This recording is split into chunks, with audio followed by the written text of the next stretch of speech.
TGIF, and welcome back to our In Case You Missed It podcast, where we talk to thought leaders in and around the GovTech industry to identify the innovations, market trends, and issues you need to know about. Our guest today has previously been with us, Andre McGregor, the co-founder and CEO of ForceMetrics. He's a returning guest. He joined us back, I guess it was 2022, for our GovTech Startup Showcase winners from the State of GovTech event. And, in this industry, we tend to focus on, startups and well-established companies. We're always exploring what's kind of going on at the cusp of the market's edge. And without spoiling too much, ForceMetrics has really had a big couple of years since our last update, and they were actually on the front page of govtech.com over the last week. And so we wanted to bring Andre back to provide an update on their mission and kind of where things are at. So welcome back to our virtual stage, Andre. Yeah, thank you for having me. So, we've spoken to you before. We're aware of your impressive background, although I feel like I kind of need a security clearance just to, discuss part of it. But would love for you to maybe, for those that are, first-time listeners of yours, give us a quick overview of your journey to becoming a GovTech founder. Yeah, so I'm originally from Denver native. After Brown University and Goldman Sachs, got recruited by the FBI. After Quantico and the FBI Academy, they put me in Manhattan. I got a chance to start with counterterrorism, moved on to Italian organized crime, and then cybercrime. So hacking became a thing in 2008, 2009 from China, Russia, Iran, North Korea, and there was no one really to investigate in the Bureau. And so they pulled a bunch from the field that had technical degrees and said, investigate this. So Sony, OPM, a variety of different attacks. And then really didn't want to get stuck at a keyboard. So I was a firearms instructor. I was a firefighter medic. I was also single and had no children, so a lot of things you can do.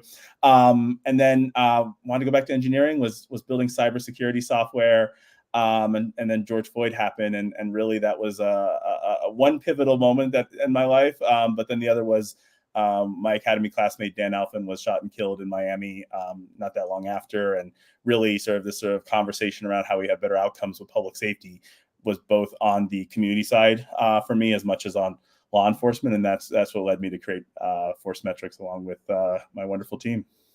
So tell us a little bit about, what's the elevator pitch to ForceMetrics and kind of how you're approaching the market and the problems that you really sought out to solve in such an important area. Yeah, so the way that we looked at data was we tend to, quite frankly, vomit lots of data on our first responders, and when are they going to have time to read it, and when are they going to have time to consume it? So ForceMetrics is a decision assist platform specifically for patrol operations dispatch, those that I say are taking my mother's 911 call. And the idea is I quickly want to identify if someone's going to kill me or not kill me, kill someone else or themselves. And then why am I here? What are your needs? Are you deaf and hearing impaired, domestic violence victim, homelessness, have autism, dementia, PTSD? And we surface that using machine learning and AI to really say, from all those reports that no one's reading, all those call notes that dispatchers are taking, can we surface a profile that really tells Andre's truth in a Google meets Redfin Zillow experience on your smartphone? Love it. So we don't want to vomit data. We want to do it in a seamless, kind of modern, experiential way. And y'all have been, really having some amazing progress over the course of the last time we talked. And, one of the things that stood out is you were also one of 12 companies that were accepted into the first AWS GovTech Accelerator cohort on justice and public safety. Tell us a little bit about that experience. Yeah. Well, I tripped into being a startup founder, often like many other founders. I didn't know what I was doing. I think half the time I still don't know what I'm doing, but I'm surrounded around smart people that can guide me. And AWS was one, on top of just giving us access to their platform and services for us to build on and expand and scale. I think one of the biggest sort of compliments we hear is how fast our application is. Having access to the solution architects, being with other peers that are building software and early on and getting advice on how to get market penetration and product market fit and language to even do the elevator pitch that I just gave you. AWS, really did support that. And so it was a great experience. And you've made some, pretty notable hires too, since the last time we talked. And on the financial side of things, you recently brought in Tim Sadler as your chief revenue officer. Tell me a little bit about kind of the state of, your organization and some of these key hires and how they helped you. Yeah, so it's nice because when we spoke in 2022, we had 3 customers using our platform. Now we're at 30, so being able to expand is great. But we need to ramp up in terms of having more people, get the word out that we exist. And Tim was one of those hires. I knew him from 10 years ago back in Silicon Valley, but even prior to that, he was a Chicago cop that came from a family of cops that he married into a family of cops. So he understands law enforcement, but he's also been selling for 25 years and been able to scale companies from single digit to triple digit ARR.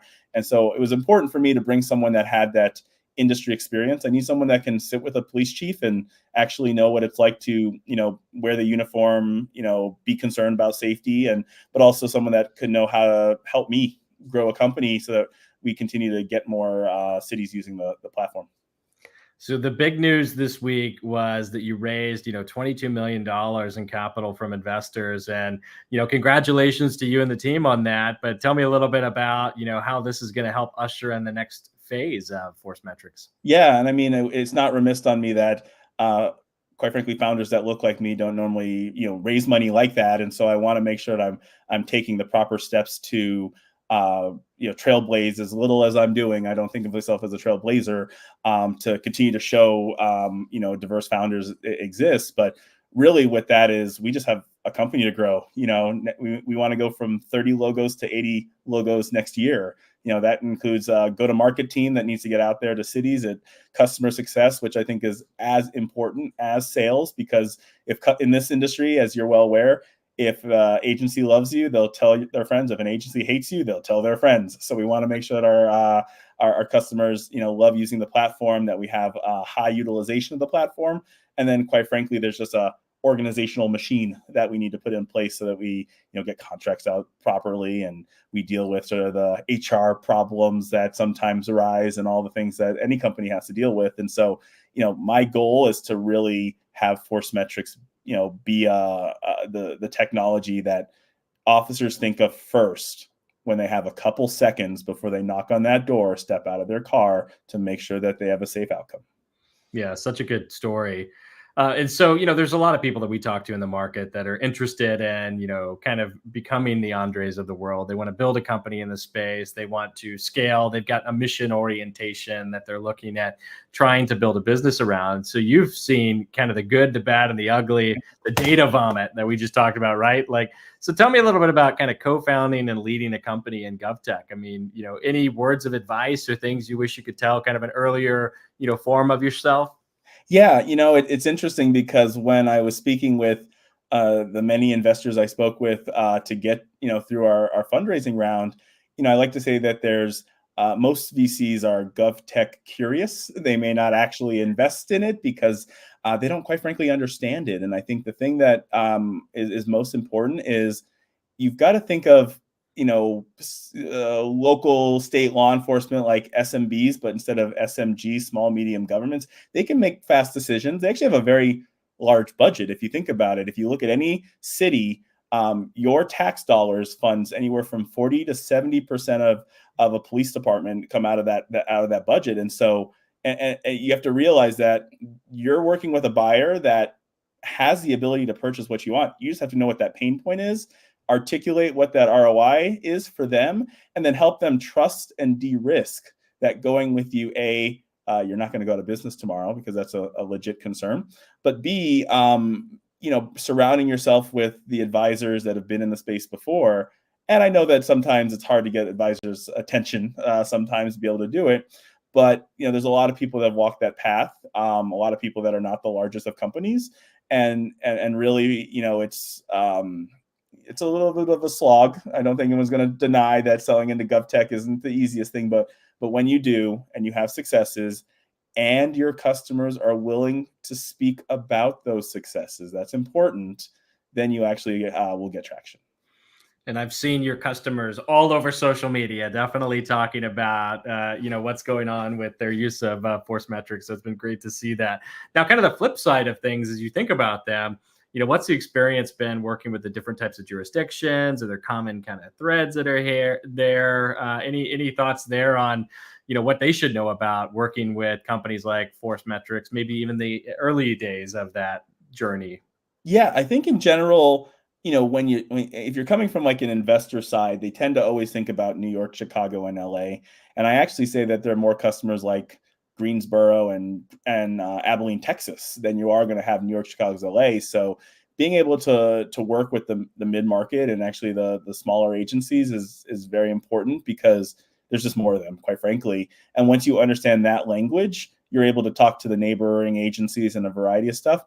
There's actually a lot of similarities in police departments in terms of the data they collect, the tools that they use, how they police their communities are often different. You're going to see a major difference between a Raleigh, North Carolina, than a Cary, North Carolina, while they're neighboring to each other.